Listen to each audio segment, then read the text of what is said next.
Welcome back to our 2020 Divinity Original Sin 2 guide. When we last left off, we had rescued Maester Siva over here. Once you walk into her house, she'll tell you to move this painting off the wall, and you're going to hit that button, move the bed up, and it'll reveal the little trapdoor hidden hatch over here. Alright, you can warn your way through that. She's telling you the combination to put in for it. Once you get down here, there's a lot of little containers to loot. Most of them don't have a whole lot, but some of them are always going to have the same thing in it.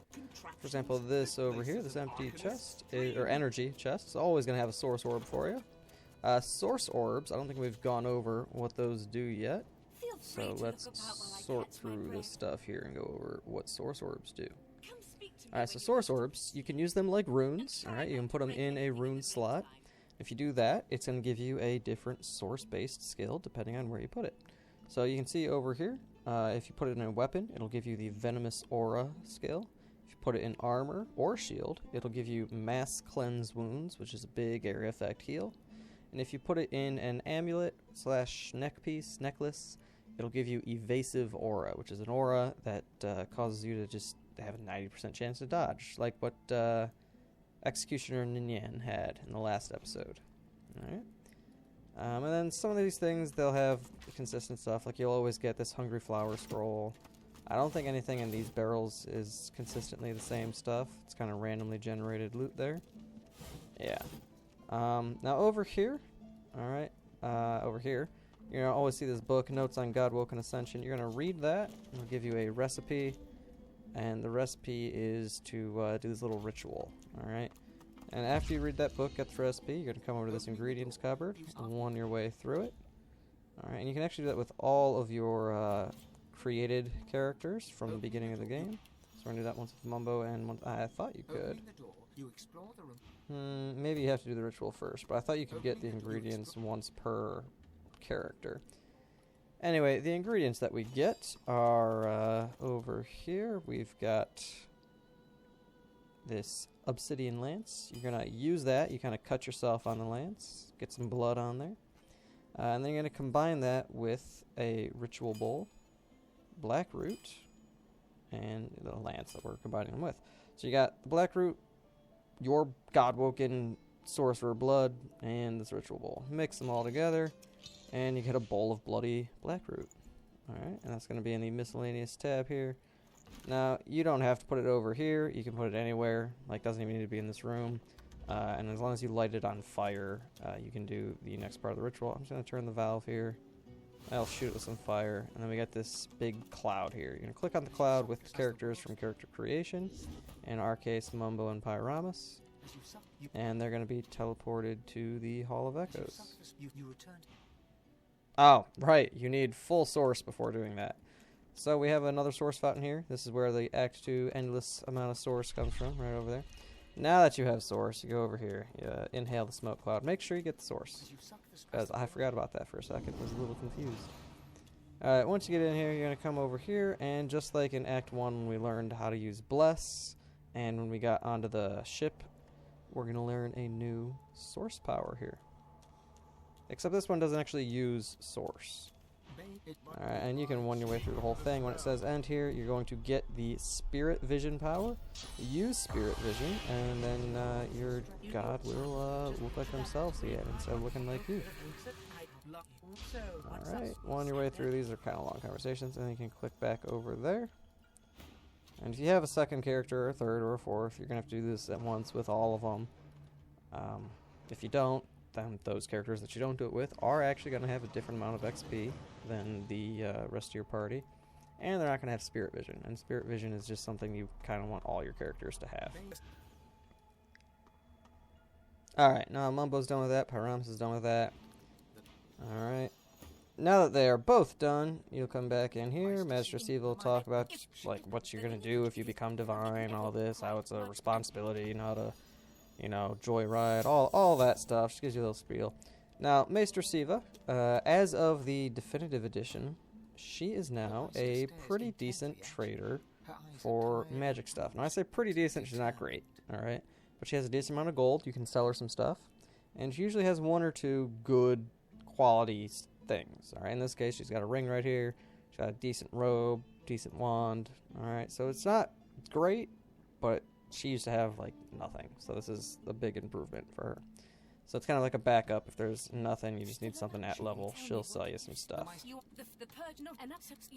And so once you're done with that, you can search around the room. You get some interesting stuff over here. This book here will give you the recipe to craft a Epidemic of Fire scroll. Be pretty good. And then we just got some stuff to grab over here. Over here in this cupboard, you will always get a Chain Lightning scroll. Very nice to have. Now, Chain Lightning is the power Pyramus has right here. And if you look, when Pyramus uses that power, it's going to take 3 action points and a source point.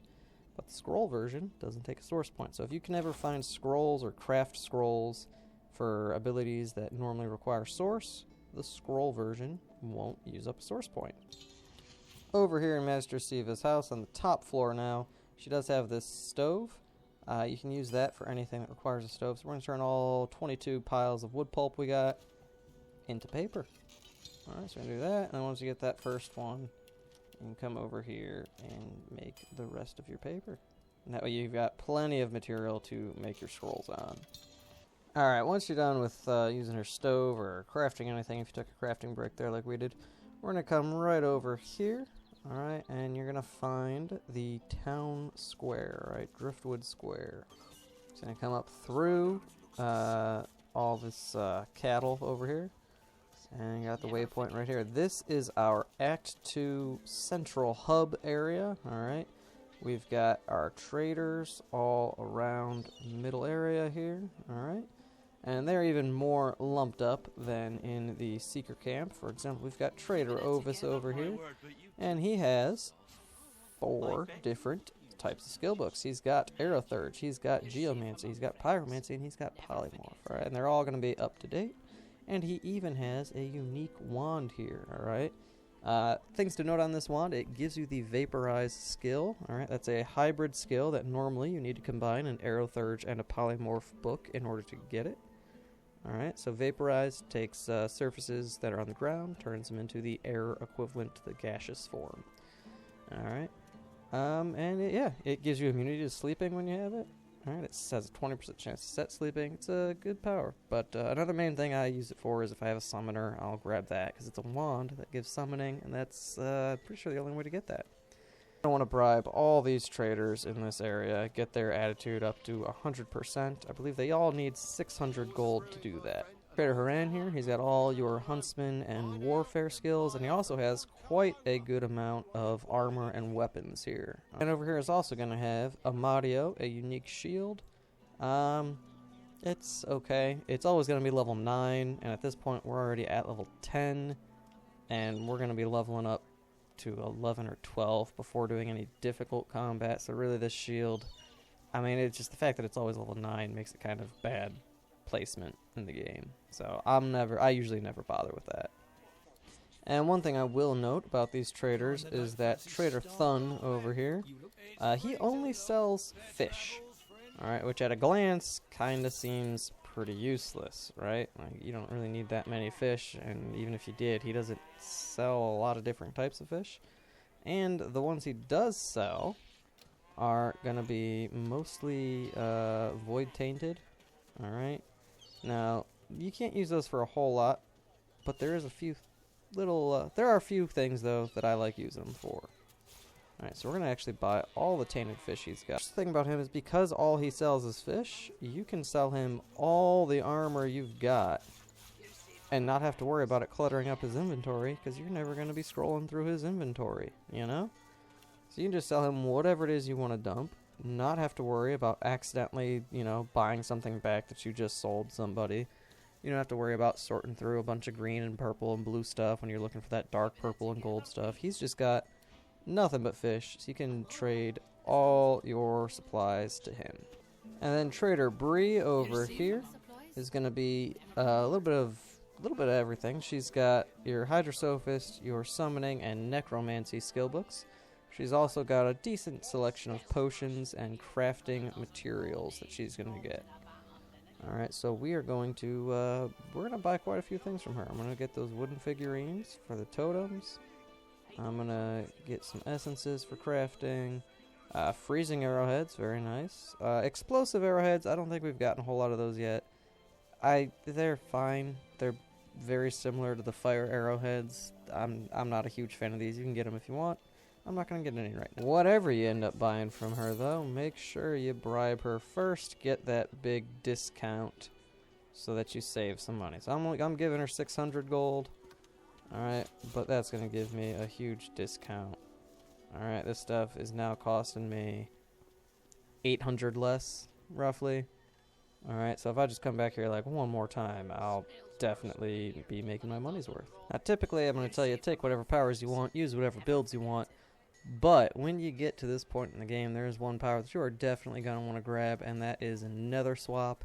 It's like a 2-in-1 teleport. You pick one target, and then you swap it with another target. They just switch places. Very, very useful. I would suggest grabbing this no matter what kind of party you're running.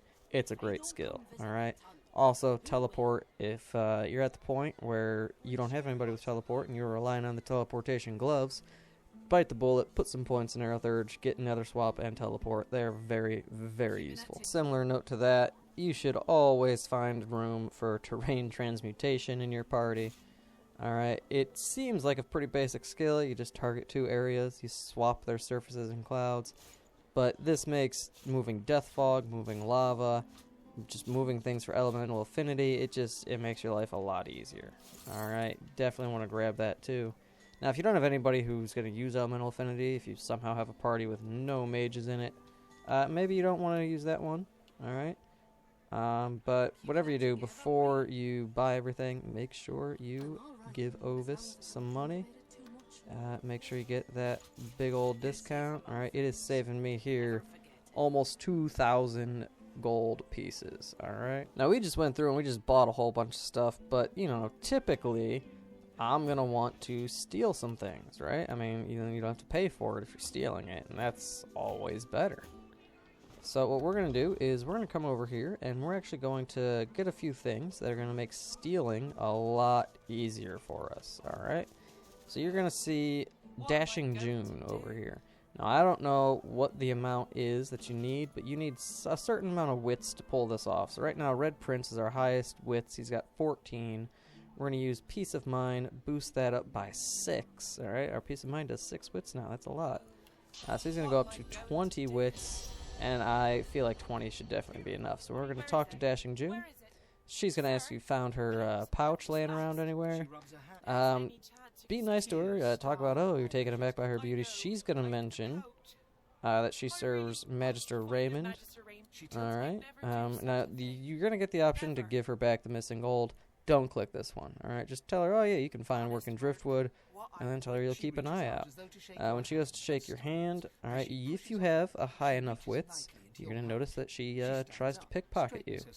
So you're going to notice that, and the first 2 are going to work. Doesn't really matter which ones don't pick the bottom 2. Alright, you can just kind of talk right through this one your way through. She's going to mention Butter from Fort Joy. That was with Griff. Even if you murdered Butter, you can still tell her that Butter seemed well. And she did, until we murdered her. Anyway, June is going to give you fancy gloves. Alright? That's the whole reason we talked to her. So these fancy gloves, alright, they give you +2 to thievery. Alright, so +2 on there is quite a bit. Alright, and they're not terrible gloves either. I mean, they're level 8, so they're not great gloves, but they're usable for a little while. Alright. I mean, you don't have to have all your gear all the way up all the time, but, you know, I would mostly just kind of swap those out for when you're actually stealing stuff. Alright, coming on in to the Black Bull, alright, the tavern over here. We're going to do some more stuff to increase our stealing. There's one more vendor. There's actually a few more vendors, but there's one more in the immediate area. Papa Thrash, alright. Now, if you have Beast or Iphon in your party, Papa Thrash is going to recognize them right away, and he's going to let you come. Or actually, Iphon, I think you just get a dialogue option, but he does recognize Beast right away. You can come right down here. He's kind of the bouncer. You might have to bribe him or distract him to get down there normally. Now he is your scoundrel skillbook trader, alright? And just like almost all the other traders in the square area, he has a unique item for sale, alright? He's got the Rocked Muvora. And this one's always level 9, and it always has the exact same stats. And if you look very closely, you'll see that it gives +1 thievery. Alright, now +1 thievery is the normal amount, but you don't normally get that on chest pieces. This is the only chest piece in the game that gives +1 thievery. Alright, now just like with our gloves, we got +2 thievery. Most of those only give +1. So between the gloves and the chest piece that we are getting right now, alright, that's an extra 3 thievery there, and that's 2 of those thievery are on slots that you normally cannot get that thievery. Alright, and I'm just gonna steal a bunch of stuff from him real quick. As far as his skill books go, I don't know if everybody has adrenaline yet or enough copies. I'm gonna grab that. Same with chloroform. And then we're just gonna grab all the stuff we want. And you notice I'm stealing a lot of stuff, and that bar's not full yet. So, high thievery. It's a good thing to have. And once you're done with that, you can exit conversation with him and head down here to the Under Tavern. Alright. Now, there is a little thing to dig up right here. We're not going to bother with that right now. What we are going to do is come on over here. If you have the Red Prince in your party, this lizard here, Ganga, I don't know if I'm pronouncing his name right. This guy right there, Red Prince, is going to want to talk to him. Alright, let him talk to him. He's going to give him some more dreamer advice, help him find his red princess that he's looking for. Alright, you can won your way through that conversation. You get decent attitude with him. Now, Ghana is another trader, but you have to open it over here. And he's got all just crafting supplies, alright, which is very useful, alright, because you don't always have good crafting supplies from every trader. It's kind of random. So having more of them is always good. Which brings us to the next person in the Under Tavern we're going to look at is this lizard patron over here. Alright. Come over, talk to her. Big bluish purplish colored skin there, scales. She is also a vendor who has all crafting ingredients. Alright. Very useful to have around. And you'll find Dashing June down here. And then way back here you're going to find our waypoint for the Under Tavern. Alright, now we can just hop down here real quick. And now, just like in Fort Joy, over here we have an arena. Alright, we're not going to do the arena right now. This one's a little bit harder. But you've got this guy, Aran the Raucous one. Alright, now he used to be top-notch mega vendor. He had, like, you could scroll through his stuff quite a bit. He still has pretty good supplies, right? He's still got a decent amount of purple and the dark purple pieces of gear in here. Now he's going to take 1,000 gold to bribe him up all the way. So he is a little expensive on that note, but he has a lot of stuff. It's going to be very worthwhile to bribe him up to 100 attitude. And Aaron the Rex one is also the one you're going to talk to about doing the arena. Now if you remember, when we got off the boat, Beast wanted to find some guy named Lohar. Alright, so Lohar is right over here in this room. Alright, so we're going to come over here and we're going to talk to him. What do you want? Lohar. Alright. Listen up. Now when you get in here, alright, if Beast is in your party, you can slowly won your way through this. I'm going to hit stay quiet. Now if you walk all the way through here, Beast should just start talking to him, maybe? Okay. There we go. Allow Beast to interject. Beast gets real angry at him. This guy's kind of... He was siding with Beast's cousin, who is the queen of the dwarves. Alright, he's doing some shipments for her. Kind of smuggling operation. Basically, the queen has him shipping death fog. Alright, and Beast is not a fan of that.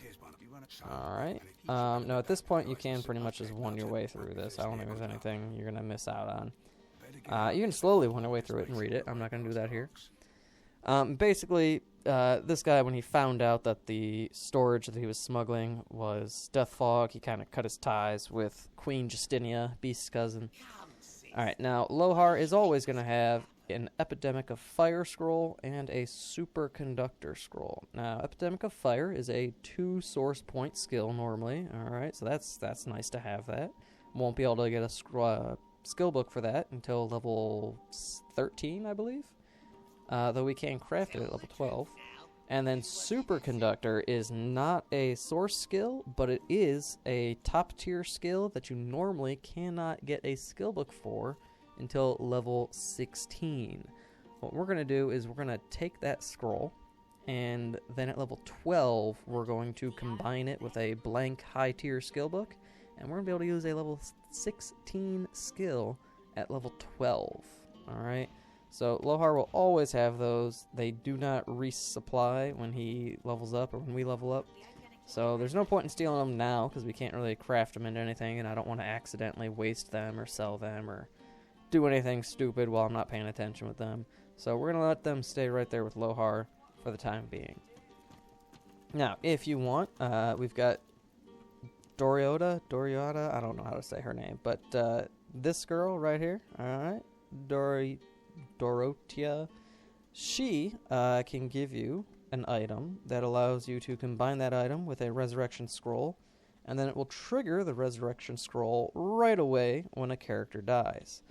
Now, we're not going to take care of that right now. You guys can do that if you want, but you're going to have to pick the right dialogue option, and we'll go through it later. Right now, we're not going to need to do that. I'm going to save that. Alright. So for right now, we are going to wrap up the video right after this next little side quest. So you're going to want to pick someone with Pet Pal. You see a dog right here. You see a beggar. You want to talk to the dog. And I'm going to one my way through this real quick, but long story short, the beggar here, this is his pet dog. He turned his spiked collar inside out so the dog would have the spikes going into his neck. That way the dog would be in pain. People would see, oh man, this dog's in pain. It's this guy's dog. So they'd feel bad for him and give him more money because they think he's trying to take care of his dog, because nobody could see that he had the collar turned inside out. So we're going to call him out on that. Just tell him he's cruel, tell him get out of town, whatever you want. I don't think you can actually get him to leave the area. But I'm just going to shake him down for all his money, which is 5 gold. So, you know what, normally I would advise against robbing the homeless, but this guy was torturing his dog, so I'm okay with it. Alright, now we are going to end this episode right here. One more thing before we end the video. I do not have Iphon in our party right here. If you do have Iphon in your party, then this Magister right here, Magister Carol, she's going to recognize Iphon and try to throw him in jail. And if you pick the wrong thing, you could start a fight with all the Magisters in the town square right here.